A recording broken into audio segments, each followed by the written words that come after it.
Buenas noches, amigos y amigas televidentes. Damos inicio a su programa Hablan los Educadores, programa que se transmite de lunes a viernes por su canal 6, Canal del Sol y su nueva visión. Y hoy jueves 19 de septiembre, como todos los jueves, su hermano y amigo, el profesor José Jara. Hoy, un día lluvioso en toda el área metropolitana y en gran parte del país.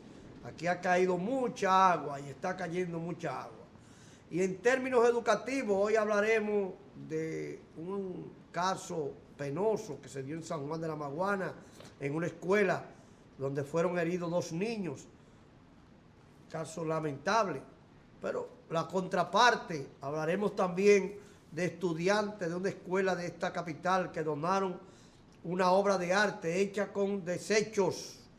Y hablaremos también de un liceo aquí en las Américas que hay denuncia, y lo vamos a usar como un ejemplo, el liceo que está en el kilómetro 13 de las Américas, donde estudiantes están sentados en el suelo, y entonces analizaremos el informe de Reduca, que hoy, desde ayer, está hablando de un informe que da sobre la educación dominicana. Miren, vamos a comenzar con una noticia positiva, y es la siguiente. Miren, estudiantes que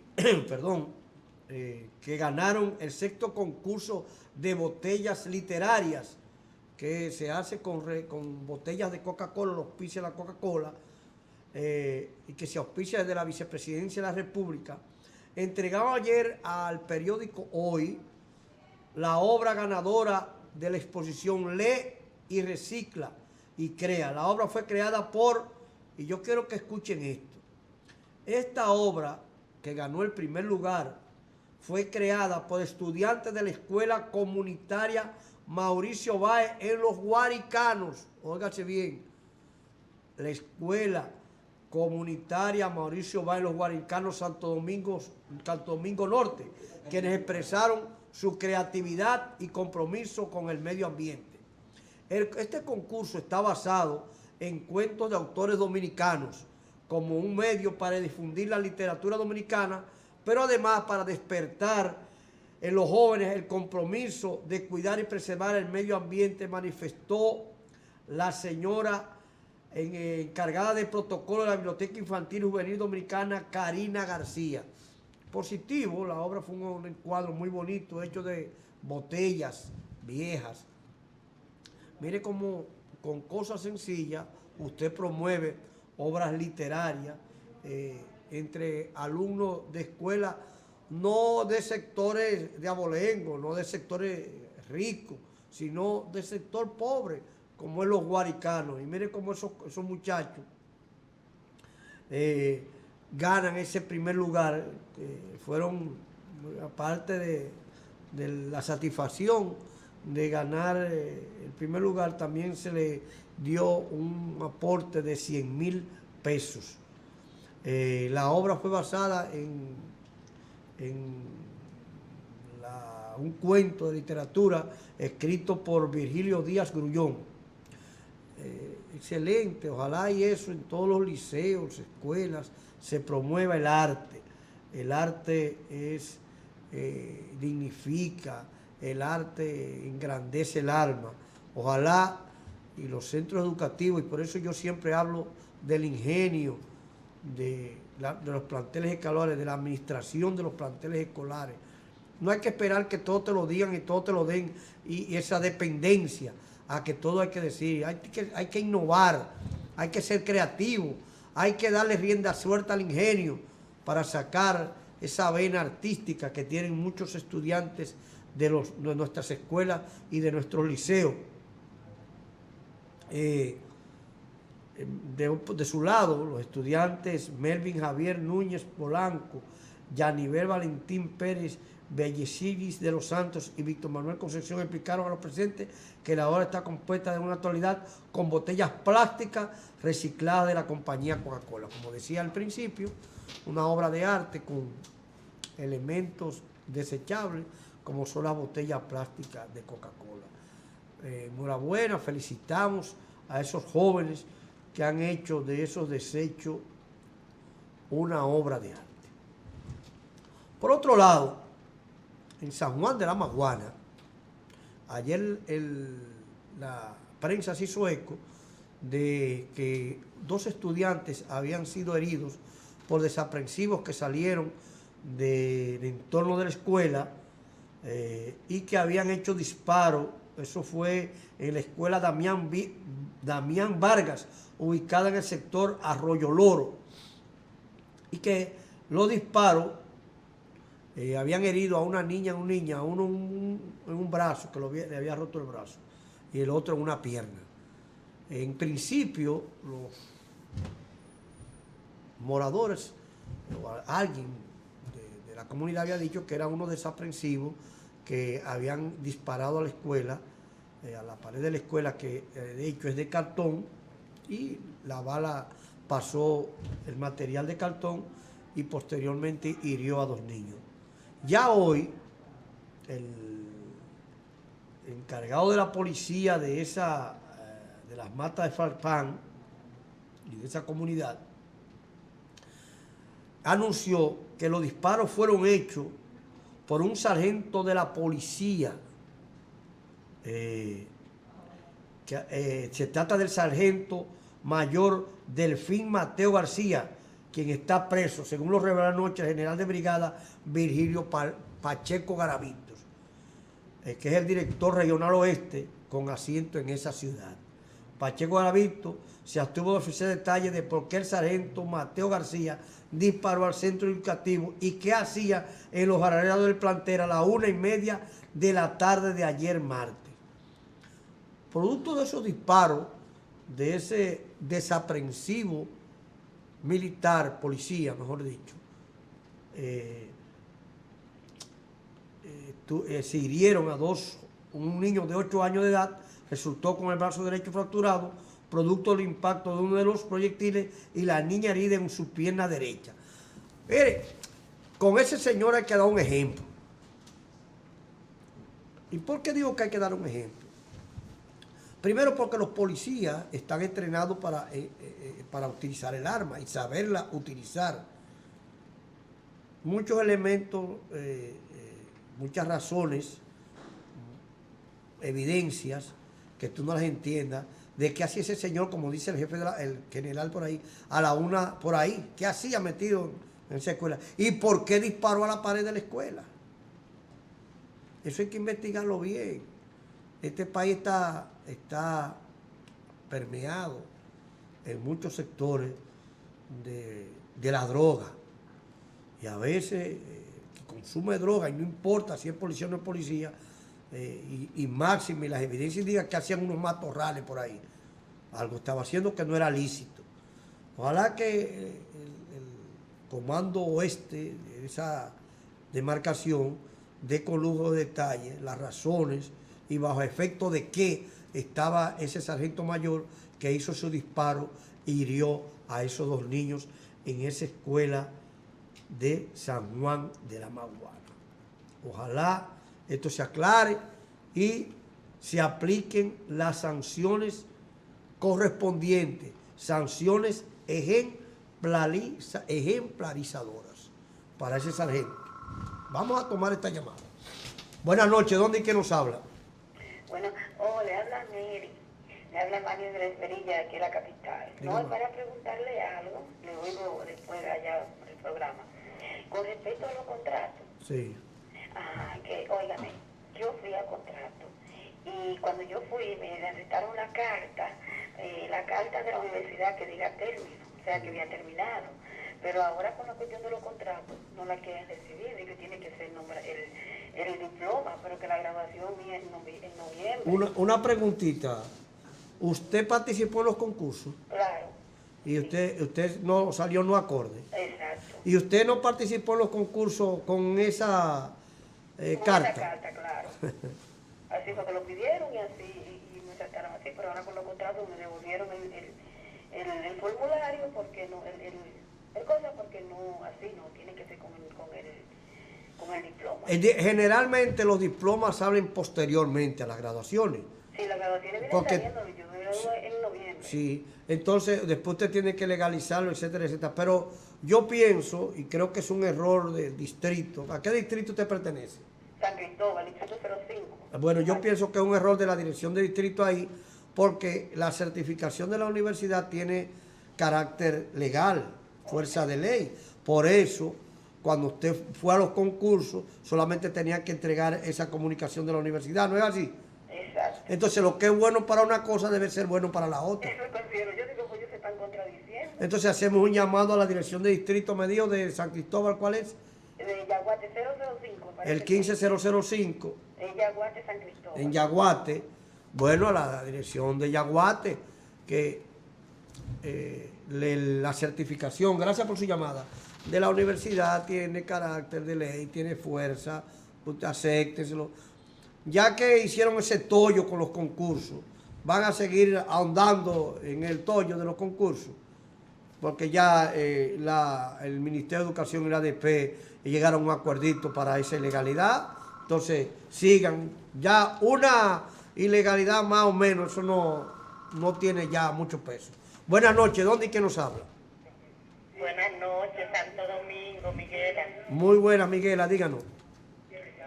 Yo pienso pensionarme. Yo cumplo 20 ahora en diciembre. ¿Qué yo debo hacer? Bueno, usted sabe que hay un procedimiento de solicitarla. Usted se va a pensionar, ¿verdad? Pero usted tiene ¿está por licencia, por enfermedad o por qué? Ajá. Pero yo lo que le pregunto es por enfermedad. No, que no me siento muy bien de salud y como voy a cumplir 20 quiero ya retirarme. Si recuerda que son 30, ¿verdad? No, por año en servicio. Sí. Usted va a cumplir 20 años de servicio. ¿O 30? ¿Cuántos años? ¿20 o 30? Sí, ajá, 20 años. Bueno, ya usted sabe que Cumplo 20 años en el servicio. las pensiones, ahora le contesto, tienen que tener un aval médico si es por discapacidad. Entonces tiene que todo eso, tiene que usted avalarlo para entonces solicitar, pero eso es con tiempo. Recuerdan que aunque la ley dice 120 días, siempre dura más, pero usted tiene que hacer su solicitud vía dirección de la escuela y distrito, canalizarla por ahí. Bien, miren, otro aspecto que habíamos hablado, que decíamos, era de la escuela San Francisco de Asís en el kilómetro 13 de la autopista Las Américas, Santo Domingo Este, donde se hizo eco la prensa de una denuncia de los padres que hablan de cientos de niños y niñas que por falta de butacas están recibiendo docencia en el piso. Eso no es raro en el inicio de este año escolar. Y por aquí hemos dicho que este año escolar se caracterizó o se ha caracterizado por la poca planificación. No ha habido planificación para el inicio del año escolar. Y de hecho, recuerden que aquí hablamos, todos los planteles escolares saben antes de finalizar el año cuántos alumnos van a tener. Entonces, en base a eso se planifica las butacas que faltan, las aulas que faltan, los maestros que faltan, etcétera, etcétera. Falta de planificación. Buenas noches, ¿dónde y quién nos habla? Buenas noches. La Escuela de las Américas, ese no es un mal de solo ese sitio. Yo no sé de verdad si fue que los directores de distrito y directores de escuela no informaron a las autoridades de sus necesidades. Buenas noches, ¿dónde y quién nos habla? Sí, buenas, Ramona, de Romana. Dígame, Ramona. Sí, yo quiero saber si saben algo del 279 del decreto, cuándo que van a entregarlo. Bueno, recuerden que el 279 lo que falta, aquí hemos hablado, lo vamos a contestar una vez en el aire, que va a ser, el director dijo que era a finales en septiembre, pero a la luz de lo que es la burocracia, aquí Julio, que hizo una especulación, dijo que más o menos a finales de octubre o noviembre, Vamos a ver, pero ya está listo. Vamos a la pausa y volvemos con los demás temas.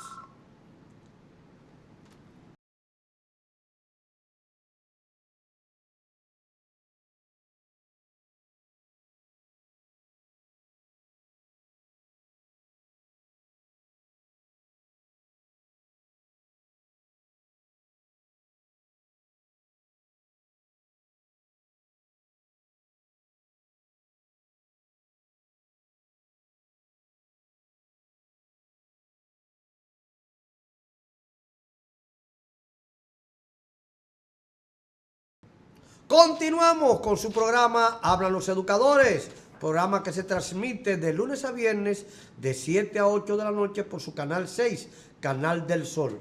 Bien, miren, la pausa, en la primera parte del programa decía que íbamos a tratar un tema profundo, diría yo, con relación a un informe que diera entre ayer y hoy la Red Latinoamericana por la Educación Reduca y la Fundación Sura. Ayer me llamó la atención un titular que tenía un periódico que decía: en la República Dominicana solo el 50% de estudiantes termina el bachillerato. Más adelante la información decía o dice: en la República Dominicana el acceso a la educación de los niños de 4 años es inferior al 70%. Y me detengo ahí. Esta es una institución que tiene 14 países de América Latina y que estudia los 14 países y después promedia las cosas que entiende, estudió, analizó. Pienso que el 70% de 4 años que solo asisten en la educación dominicana es cuestionable. ¿Y por qué lo planteo? Por lo siguiente. Miren, diría, si es en la región latinoamericana, el promedio, yo se lo aceptaría y dijera, bueno, pero en República Dominicana asiste 90, en Honduras 30, y el promedio para América Latina da un 70%, ahí se lo aceptaría. Pero especificar República Dominicana ya para mí un tanto cuesta arriba. Y le digo por qué. Al inicio de este año escolar, el Ministerio de Educación informó que habían 3 millones de alumnos en el sector de estudiantes, 2.200.000 en el sector público y 800.000 en el sector privado. Estamos hablando de 3 millones de alumnos que están entre 0 y 17 la edad, ese más o menos. Si usted me dice a mí que el 70% de los alumnos de entre 0 y 14 años es lo que va a la educación, hay un 30% que deja de asistir. Ahora veamos eso en términos numéricos. Según el último censo de este país,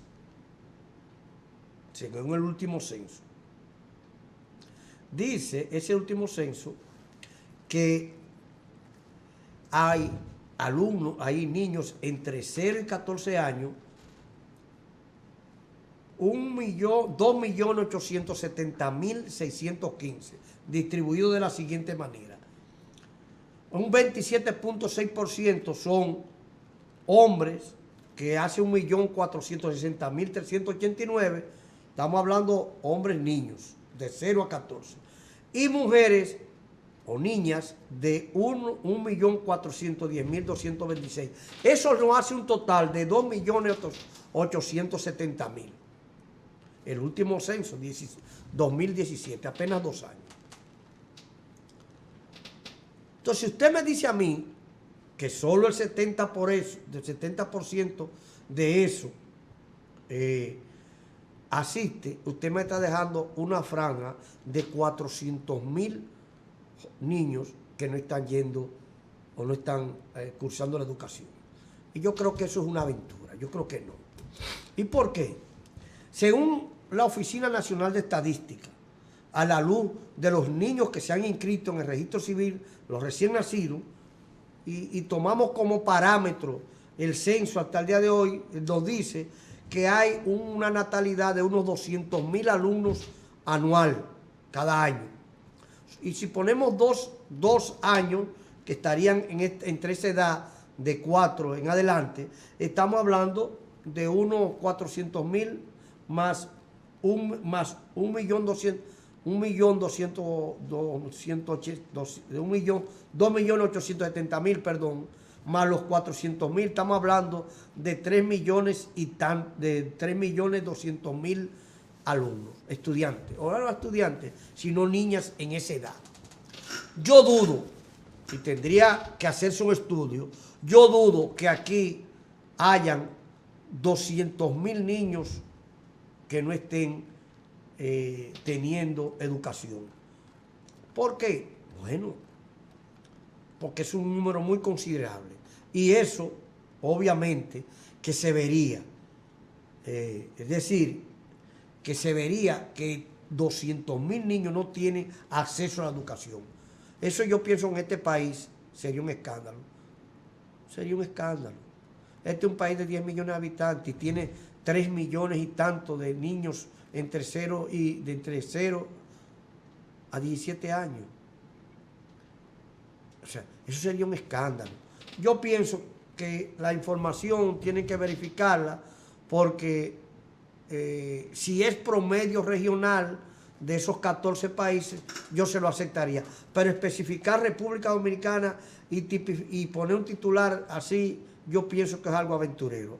Habría que estudiar, había que hacer un estudio que pienso que ahora la Oficina Nacional de Estadística, que va a hacer su censo, que luego anunciando, ahí sí vamos a tener datos.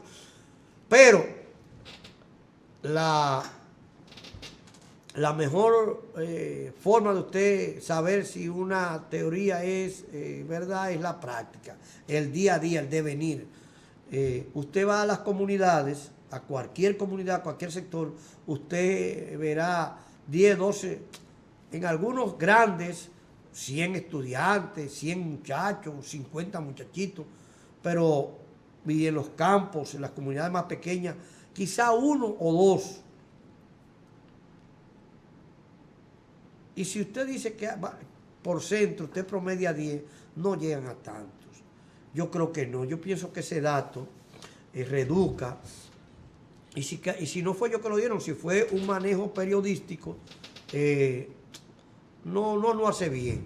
Y lo voy a decir porque eso se contradice con lo que posteriormente plantea el secretario general de esa organización de Reduca cuando habla de la educación dominicana. Entonces, no hay una afinidad en estos datos que plantean aquí delante y lo que posteriormente dice hoy el señor secretario general de Reduca, que se llama Manuel Álvarez Trongué. Manuel Álvarez Trongué. Entonces, yo pienso que cuando se va a dar una información que es muy sensible, fundamentalmente con la educación, esos datos alegres, yo no soy muy partidario de que se den así. Por eso siempre he planteado aquí que educa, y eso es parte de Educa. Los auspicia también Educa. Cuando va a dar datos estadísticos de sus estudios, cuando uno lo va a contradecir, tiene que ser con otro estudio que se haya hecho para usted entonces comparar los datos que ellos plantean y los datos que usted plantea. Y entonces a la luz de esa comparación saldrá a la luz. Veremos qué entiende la realidad. Pero en esa parte, reitero, buscando los datos estadísticos del Ministerio de Educación a la luz de los estudiantes que dice que hay en el sistema educativo dominicano, que son en el sector público 2.200.000 y 800.000 en el sector privado, que hace una suma de 3 millones, y 3 millones de alumnos en un país como estos son muchos alumnos, son muchos niños en la escuela. Y usted me sale, y claro, y tomamos también como dato lo que arrojó el censo y lo que dice el censo sobre la natalidad en República Dominicana, Entonces usted dice, bueno, aquí hay números, datos, como que no me cuadran. Y digo que no me cuadran porque si usted saca de esa cantidad el 30%, estamos hablando de unos 400,000 niños que entonces no estarían, como dice esta información, no tendrían acceso a la educación en República Dominicana. Y yo creo que no. Yo creo que no porque inclusive, y más adelante lo veremos, la misma tanda extendida ha dado pie a éxodo inclusive del sector privado hacia el sector público y el entusiasmo de los alumnos, de la familia, de mandar sus alumnos, sus hijos a la escuela. Pienso que ese dato, yo me inclino a creer que fue manejado la información, pero que no obedece a la realidad. Y máxime cuando se habla se habla de promedios de 14 países. Y reitero la palabra promedio, porque eso es sencillo, elemental, matemática de primaria, que si usted da un % general entre los países, lo divide entre los 14 y saca un promedio. Usted puede hablar de promedio regional, pero no de promedio específico de un país en particular. Pienso que ojalá el informe no lo hemos visto así al detalle, pero ojalá tenerlo y esperamos tenerlo para que entonces veamos ese dato que a la luz de lo que hemos visto y lo que hemos planteado aquí, yo creo que no obedece a la realidad. Vamos a la pausa y volvemos analizando este tema.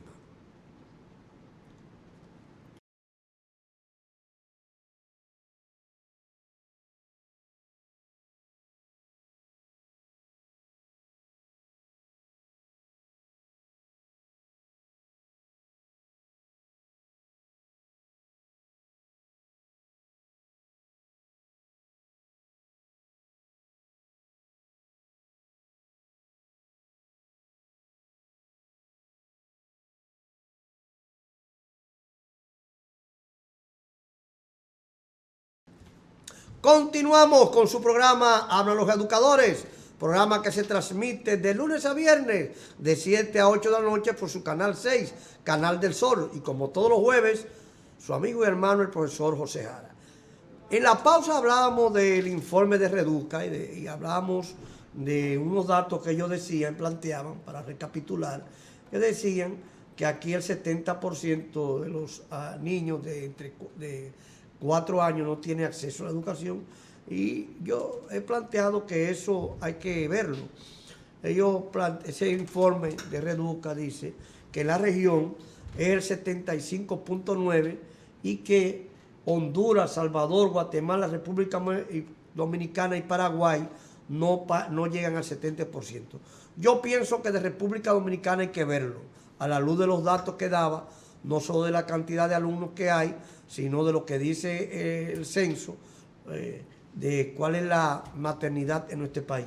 Eso hay que analizarlo. Máxime, cuando posteriormente el señor Álvarez Trongué dice, en el día de hoy, con relación a la educación dominicana, dice el señor Álvarez Trongué, valoró la implementación de la tanda extendida en las escuelas dominicanas, ya que, según dijo él, responde a un cambio radical en el sistema educativo mundial, el cual proporciona las herramientas necesarias a los estudiantes para poder enfrentar con eficiencia los distintos problemas que se les presentan en el futuro.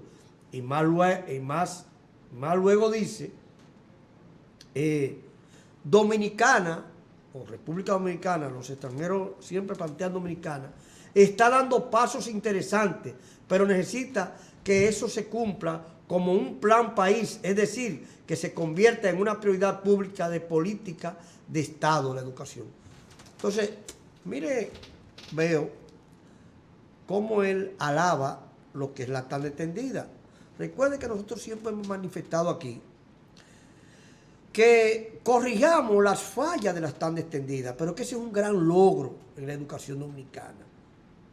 No la desacreditemos como hay o como ha habido pronunciamientos de hasta dirigentes sindicales que la tipifican como un plan social. Y yo he dicho aquí que eso es un error. Eso es un error de un dirigente magisterial, de un gremio como la ADP. Porque es verdad que la educación tan detendida tiene un componente social. Obvio que sí. Que se da comida, que se da tratamiento psicológico, que se da deporte, que se da uniforme, que se da libros. Todo eso está contemplado. Y eso hay que seguirlo fortaleciendo. ¿Con qué? Con los talleristas que faltan, con implementar el currículum que existe. Y mire cómo dice el señor Tongué, que es un gran avance en la educación mundial. Y debemos sentirnos satisfechos por eso, porque estamos dando pasos hacia lo que debe ser la educación en términos general, no solo en República Dominicana, sino la nueva visión que debe tener la educación ya en estos nuevos tiempos.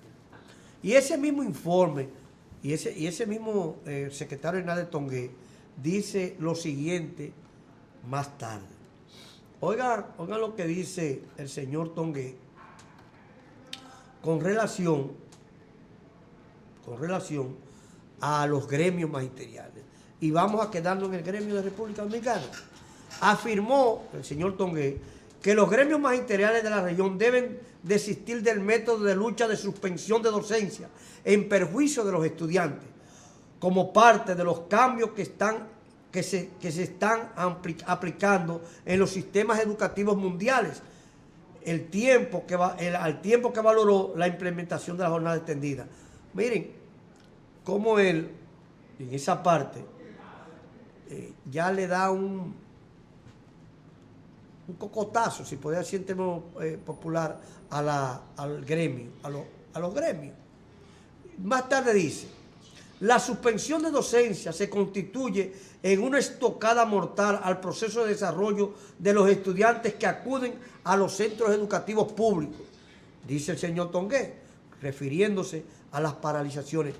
Mire, me paro en esa paralización para poner un ejemplo de una acción incomprensible, ilegal, y todo lo que usted quiera ponerle. Cotuí, en Cebicos, específicamente en Cebicos. ¿Qué está aconteciendo en Cebicos?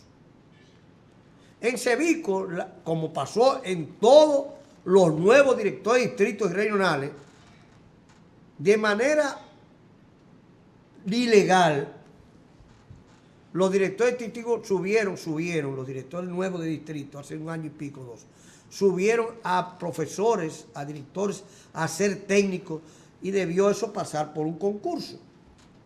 Hay 1000 y tantos de profesores que fueron elevados a la categoría, elevados no, a hacer las funciones de técnico, y esos deben participar en un concurso.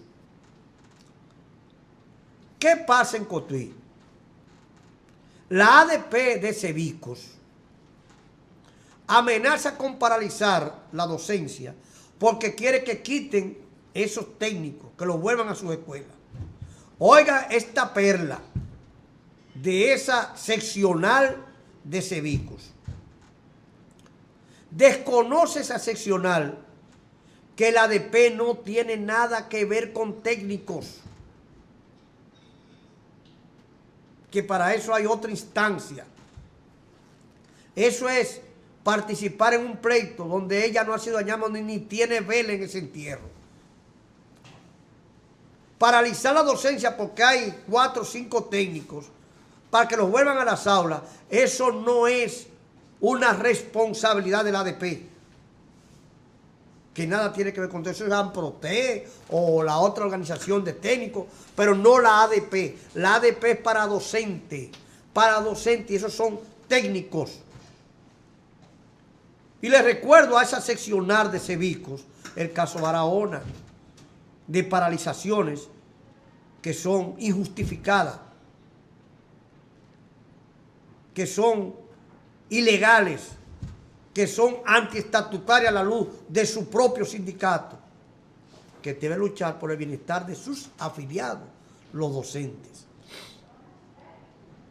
Pero de los maestros, cuando pasan a nivel de técnico, entonces ya pasan a otro estamento. O sea, yo no entiendo. Por eso, ese tipo de actitud es la que vive desacreditando a los gremios. Los desacredita y la ADP puede llegar a esos extremos. Por eso, decía Tongué, en muchas cosas que estoy de acuerdo, dice lo siguiente. Dice que los gremios magisteriales no deben ver los cambios como un fenómeno que ataca a los docentes, sino como una realidad que se impone por el fácil acceso al conocimiento. Miren, aquí hemos planteado también que ya la ADP debe dar el salto a ser un gremio propositivo. Propositivo. Porque así lo están demandando los nuevos tiempos, la época de la informática, la época del conocimiento ya. Y dice él hacia adelante que ya los maestros, y dice lo siguiente, expuso que la nueva realidad de la educación pasa de un profesor que impartía una clase con toda su autoridad, oiga bien, la nueva realidad de la educación pasa de un profesor que impartía una clase con toda su autoridad, mientras los alumnos de este tiempo lo tienen en un clic de su celular. Te lo explico. Recuerde que antes era el libro y lo que le planteaba el profesor. Cuando usted viene a ver, usted está hablando algo, si el muchacho tiene un celular, se mete en Google y tiene todo lo que usted, todo y más de lo que usted podía explicar, y cuando viene a ver hasta lo hace pasar ridículo, porque hay cosas que usted ni siquiera la conoce, pero que está ahí. Miren los niveles de cambio que ha habido en lo que se llama relación profesor-alumno, del papel del maestro. Y él lo plantea ahí. Ya tenemos un cambio en pleno siglo XXI significativo en el comportamiento y el accionar de los maestros. No es que no son importantes, son vitales, pero tienen que ajustarse al cambio. Buenas noches, ¿dónde es que nos habla? Le hablamos de aquí de Sabana Perdida. Dígamelo, Sabana Perdida. ¿Cómo está mi hermano Jara? Le habla Henry Castillo. Hola, mi hermano, ¿cómo está la cosa? Mirando tu programa que es muy excelente, porque realmente la población necesita lo que llama una orientación, porque estamos desubicados lamentablemente a nivel educativo.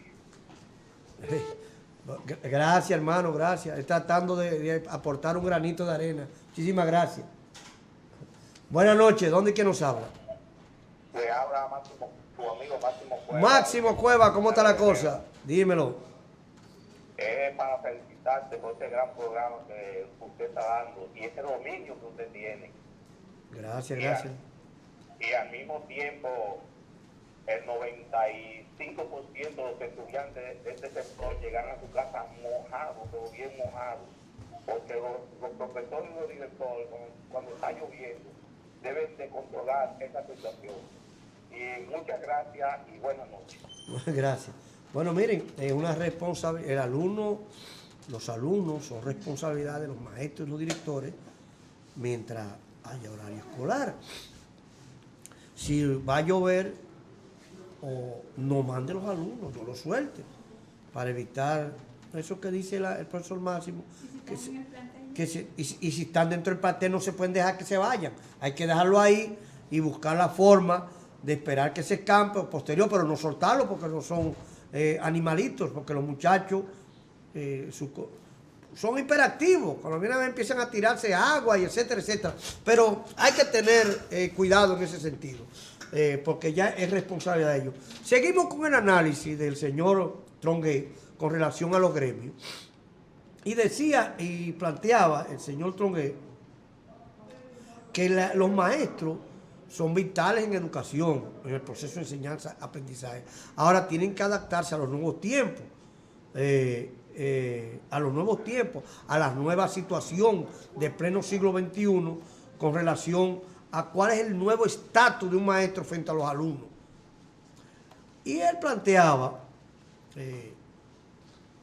una de las cosas que plantea el informe de de Reduca, dijo que gobierno y sociedad deben prestigiar a los docentes, óigase bien, para que vean que no es que está, en esa parte estoy de acuerdo, no es que está en contra de los docentes, no, bajo ningún concepto.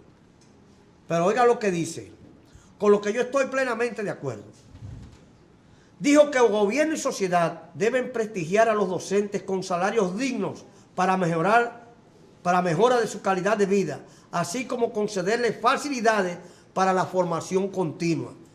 Pero, dice él, pero también exigirle, porque se requiere del concurso de todos para poder lograr un plan a largo plazo que permita el desarrollo de la educación en Dominicana y en toda la región.